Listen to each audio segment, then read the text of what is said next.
Bancuhan untuk ketiga-tiga jenis cup yang berbeza. So Zati nak share sikit tips untuk korang yang berniaga ais, untuk berniaga ais blended ni. Hai, saya Zati daripada GFB Food. So korang nak tahu tak macam mana sukatan untuk setiap bancuhan mengikut saiz cup yang berbeza, and then berapa banyak cup yang kita boleh dapat menggunakan 1 kg mix lah ni. Kalau korang nak tahu, jom tengok video ni. So hari ni kita ada 3 jenis cup. Yang ni 12 ounce, yang kedua 16 ounce, yang ketiga ni 22 ounce. Okay, kalau korang nak tahu untuk 12 ounce ni, untuk 1 kg packaging korang boleh dapat 20 cup. Yang korang perlukan powder sebanyak 50 gram. So hari ni Zati gunakan coklat, and then ais 200 gram, dan juga susu. Susu ni 160 ml.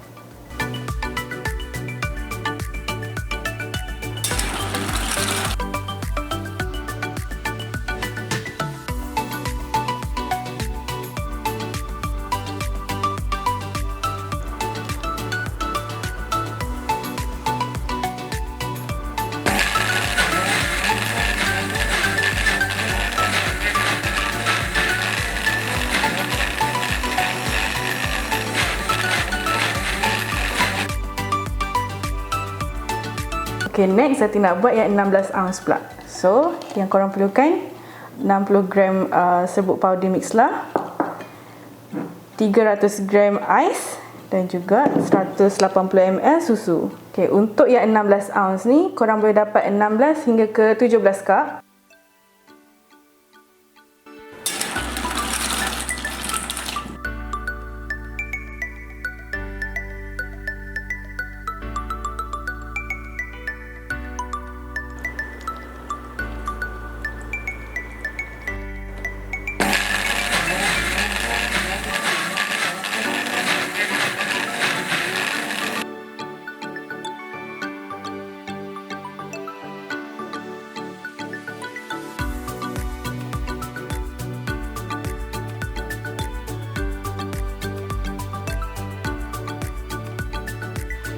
Okay, next untuk 22 ounce pula. So, untuk powder yang Zati gunakan 70 gram. Untuk ais pula 400 gram. Dan juga susu. Susu yang ni Zati guna 260 ml. Untuk yang last sekali 22 ounce ni korang boleh dapat daripada 14 hingga ke 15.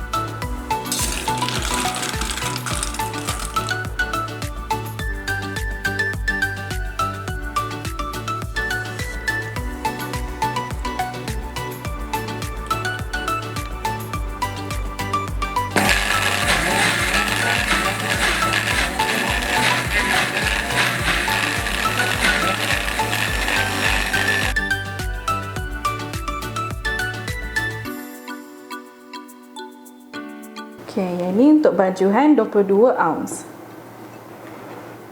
So, Zati dah siapkan bancuhan untuk ketiga-tiga jenis cup yang berbeza. So, Zati nak share sikit tips untuk korang yang berniaga ais, untuk berniaga ais blended ni.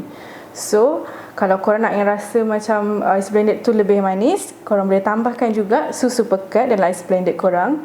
Ataupun kalau nak lebih lemak, rasa yang lebih lemak, lebih creamy, korang boleh tambahkan susu cair ataupun susu UHT. Dan korang nak bagi cantik lagi minuman, korang boleh toppingkan lagi dengan whipped cream ataupun sirap.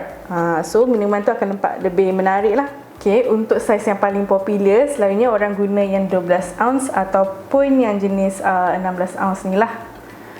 Untuk bagi cita rasa pula, actually korang boleh je, tak ada masalah sebenarnya nak tambah ataupun nak kurangkan powder ataupun ais atau susu. Ataupun macam measurement kita orang terlalu manis, boleh je kurangkan powder ataupun kurangkan susu pekat. So tak ada masalah, boleh je tukar-tukar. Cuma ini adalah cadangan untuk hidangan kita orang lah. So kalau korang ada cadangan untuk cara bancuhan yang lain, korang boleh komen kat bawah, tak ada masalah. So itu saja untuk hari ni, bye bye.